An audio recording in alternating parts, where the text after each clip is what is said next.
Mi nombre es Denis Guevara. A continuación voy a exponerles un poco sobre el tema las obligaciones de género y especie que corresponden a la materia de derecho civil, obligaciones y contrato. Obligaciones de especie son aquellas en que se debe determinadamente un individuo de una clase o género determinado. La prestación debe ser satisfecha con el objeto debido y no otro. Por lo tanto, no podrá el acreedor reclamar otra cosa ni el deudor pretender que el acreedor reciba una distinta de la debida, ni aun a pretexto de ser igual o mayor valor. Fundamentalmente, es la obligación de conservar la cosa. Esta obligación es a la vez de hacer y no hacer y eventualmente puede transformarse en una obligación de dar. El deudor debe hacer lo necesario para que la cosa no se deteriore, absteniéndose de actos que impliquen ocasionar tal menoscabo. Si infringe esta obligación de conservación, deberá indemnizar los prejuicios del acreedor, siempre que el incumplimiento sea imputable al deudor y el acreedor a su vez no esté en mora. El marco de esta obligación de conservación, el deudor debe emplear el debido cuidado. La terminación del grado de cuidado que debe emplear dependerá de lo pactado entre las partes.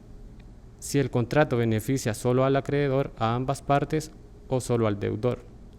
Debemos distinguir si la pérdida es fortuita o imputable al deudor. 1. Pérdida fortuita. Se extingue la obligación, pues se torna imposible el cumplimiento de la misma, y a lo imposible nadie está obligado. Segundo, pérdida imputable. La obligación subsiste, pero varía de objeto. El deudor debe pagar al acreedor el valor de la cosa perdida y a indemnizar los prejuicios. Obligaciones de género. Son aquellas en que se debe indeterminadamente un individuo de una clase o género determinado. Además, la cantidad debida debe estar determinada o al menos debe ser determinable. Efectos. El acreedor no puede pedir determinadamente un individuo de género debido. El deudor cumplirá su obligación entregando cualquier individuo del género, siempre que sea de una calidad o al menos mediana.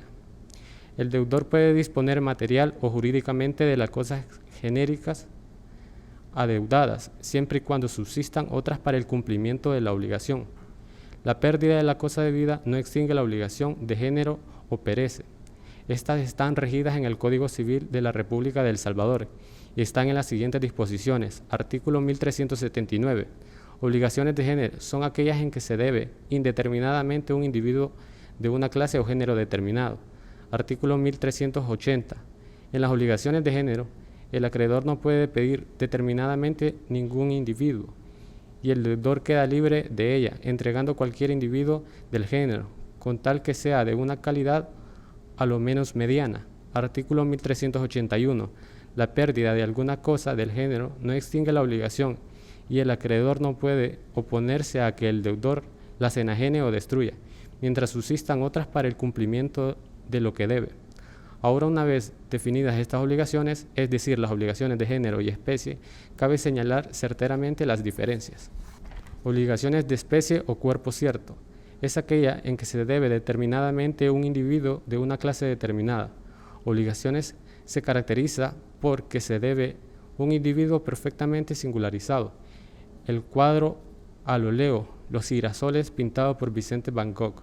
Obligaciones de especie o cuerpo cierto. Es, pues, aquella en la que el objeto de la prestación es una cosa determinada por sus caracteres propios que la distinguen de todas las demás, incluso de las de su mismo género o especie, mientras que la de género habla de un conjunto de cosas, ejemplo, de un ganado de bueyes.